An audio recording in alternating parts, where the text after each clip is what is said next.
കേരളത്തിൽ ദരിദ്രരില്ലാത്തൊരവസ്ഥ ഉണ്ടാകണമെന്ന് നമ്മളെല്ലാം ആഗ്രഹിക്കുന്ന കാര്യമാണ്. തീർച്ചയായിട്ടും അത് നടക്കണമെന്ന് തന്നെയാണ് ആഗ്രഹം. അത് എല്ലാ സഹകരണവും ഞങ്ങളെല്ലാം രാഷ്ട്രീയത്തിന് അതീതമായി നമ്മൾ കൊടുക്കും.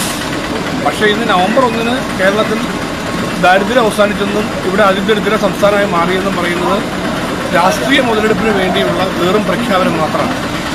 ഇത് 100% ജനങ്ങൾ തന്നെ വിലയിരുത്തുമ്പോൾ കാണാൻ കഴിയുന്ന യാഥാർത്ഥ്യം ഇവിടെ ആളുകൾ എന്തുമാത്രം മനുഷ്യരാണ് ഇപ്പോഴും ഭക്ഷണത്തിനും കിടപ്പാടത്തിനും സാമ്പത്തിക ബുദ്ധിമുട്ടിൻ്റെയും എല്ലാം പേരിൽ ഇന്നും ദരിദ്രരായി കഴിയുന്നു. ഇവിടുത്തെ സാധാരണക്കാരൻ്റെ ജീവിത പ്രശ്നങ്ങളെ തിരിച്ചറിയാത്ത സർക്കാരിൻ്റെ സമീപനമായിട്ട് മാത്രമേ ഇതിനെ കാണാൻ കഴിയൂ. അതുകൊണ്ട് ദാരിദ്ര്യം അവസാനിക്കണമെന്ന കാര്യം തർക്കമില്ല, മനുഷ്യർക്ക് പരമാവധി സഹായങ്ങൾ ലഭിക്കണമെന്ന കാര്യം തർക്കമില്ല. പക്ഷേ ഇതെല്ലാം അവസാനിച്ചു എന്ന് പറയുന്നത് ലോകം മുഴുവൻ ഇപ്പോൾ പാവങ്ങളെയും വിഷമിക്കുന്നവരെയും ചേർത്ത് പിടിക്കുന്നതാണ് ലോക ഭരണകൂടങ്ങൾ മുഴുവൻ ചെയ്യുന്നത്. അവിടെ സോഷ്യൽ സെക്യൂരിറ്റി വിദേശ രാജ്യങ്ങളിൽ പോലും സമ്പന്ന രാജ്യങ്ങളിൽ പോലും ചെയ്തുകൊണ്ടിരിക്കുകയാണ്.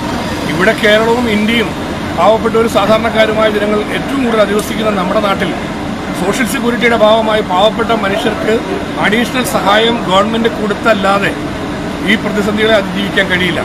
അതുകൊണ്ട് കൂടുതൽ സഹായങ്ങൾ ജനങ്ങൾ ചോദിക്കുന്ന ഈ കാലഘട്ടത്തിൽ ദാരിദ്ര്യം അവസാനിച്ചെന്നും അതിദരിദ്ര സംസ്ഥാനമായി കേരളം മാറിയെന്നും പറയുന്നത് വെറും പ്രഹസനമാണ്, ഒരാത്മാർത്ഥതയില്ലാത്ത പ്രഖ്യാപനമാണ്.